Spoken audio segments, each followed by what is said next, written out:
Assalamu alaikum. This is the lecture for History Class 8 Baradari Campus, Gujarat. Students, we will continue our topic consolidation of the British rule.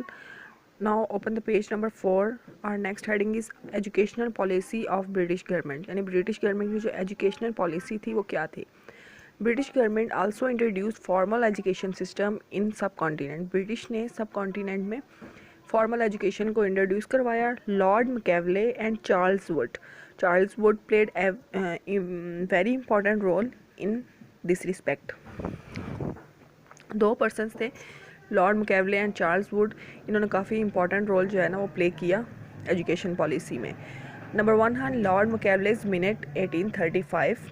Lord Macaulay made proposal to the government to fulfill the educational needs of the people of subcontinent and suggested that Persian language should be replaced by English as an official language.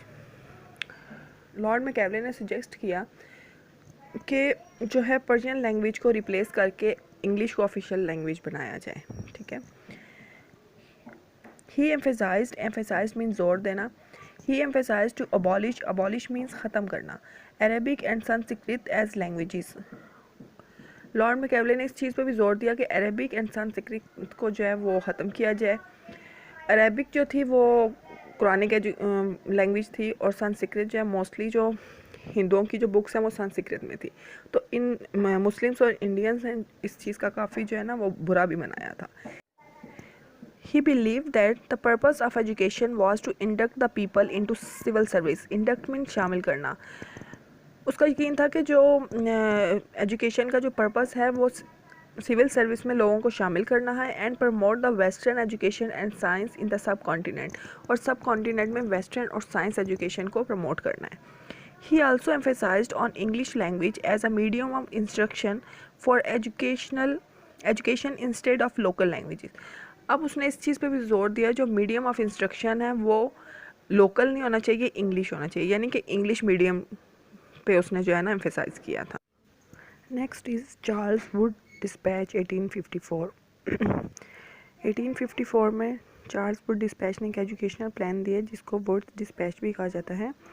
According to the plan, an education department, a government college and a model high school were to be established in each province of subcontinent.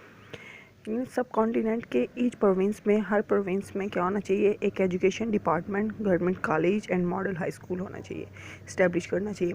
He suggested to set up universities in the city of Bombay, Calcutta and Madras on the pattern of university of London which would impart means फ्राहम करना technical and law education and award degrees to the students of other school and colleges after the examination. अब उन्होंने कहा कि जो बड़े cities हैं जैसे बॉम्बे, कलकत्ता, मदारस, वहाँ पे की जो यूनिवर्सिटीज़ हैं बड़ी, वहाँ पे यूनिवर्सिटी ऑफ लंदन का पैटर्न होना चाहिए और वहाँ पे टेक्निकल एंड लॉ एजुकेशन की डिग्री दी जानी चाहिए. Primary education would be imparted in local languages. Primary education जो है वो लोकल लैंग्वेज में ही होगी. The native people might establish educational institution by adopting official syllabus and educational system. Native people जो institute open करेंगे उनको official syllabus ही follow करना होगा. The institution which would follow the government syllabus would be eligible for government grant. Grants कहते हैं funds को या help करने को. और जो मतलब कि जो institution गवर्नमेंट सिलेबस फॉलो करेंगे उनको गवर्नमेंट जो है वो ग्रांट देगी, हेल्प करेगी उनकी. Institution for teachers training would be established and training to teachers would be imparted in local languages. अब टीचर्स ट्रेनिंग के लिए इंस्टीट्यूट ओपन किए जाएंगे और जो वहाँ पे ट्रेनिंग दी जाएगी वो लोकल लैंग्वेज में ही दी जाएगी.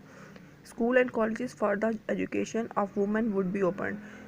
एजुकेशन जो है वो वुमेन के लिए भी वुमेन कॉलेजेस ओपन किए जाएंगे. नेक्स्ट है economic policy of the British government. British government की जो इकोनॉमिक पॉलिसी थी वो उसके बारे में बताया जा रहा है. The British government had taken the following steps to implement their economic policy. British government ने इकोनॉमिक पॉलिसी को के लिए फॉलोइंग स्टेप्स जो हैं वो बनाए. नंबर 1 है the British government introduced new system of tax measurement and weight and new currency. British government ने टैक्स का जो सिस्टम है वो इंट्रोड्यूस किया, measurement and weight and new currency. Measurement and weight का न्यू सिस्टम इंट्रोड्यूस किया यानी कि किलो केजीज जो वो होते हैं ना लीटर और केजीज वो उन्होंने इंट्रोड्यूस किया था ब्रिटिश गवर्नमेंट ने। इससे पहले मुग़ल दौर में कोई और सिस्टम हुआ करता था। नंबर 2 है, a proper system of railway and roads were established, canal system was developed and bridges were constructed over canal. अब ब्रिटिश ने हमारा जो रेलवे का सिस्टम जो अभी तक चल रहा है वो ब्रिटिश ने बनाया था, इंट्रोड्यूस करवाया था। कैनाल सिस्टम वो भी ब्रिटिश ने बनाया, और जो ब्रिजेस हैं वो भी ब्रिटिशर्स ने बनाए थे। नंबर 3 है, a law of ownership of properties was introduce. जो प्रॉपर्टीज़ के जो लॉ हैं, ज़मीन की मलकियत के जो लॉज हैं वो भी ब्रिटिश ने इंट्रोड्यूस करवाए। Free trade was encourage and import duty on cloth were reduce. और जो इम्पोर्ट एक्सपोर्ट पे जो टैक्सेस लगते थे वो भी रिड्यूस कर दिए। नंबर 4 है, the government improve the system of civil services. Civil service की जो सिस्टम है उसको भी ब्रिटिश गवर्नमेंट ने काफ़ी इम्प्रूव किया था। British government pursued means follow करना the colonial economic policy. They adopted such policy under which the subcontinent became a main source of raw material for British country. अब उन्होंने ऐसी पॉलिसीज़ बनाई कि जिससे सब कॉन्टिनेंट से वो रॉ मटेरियल जो है वो लेके जाते थे ब्रिटिश इंडस्ट्री के लिए, ठीक है।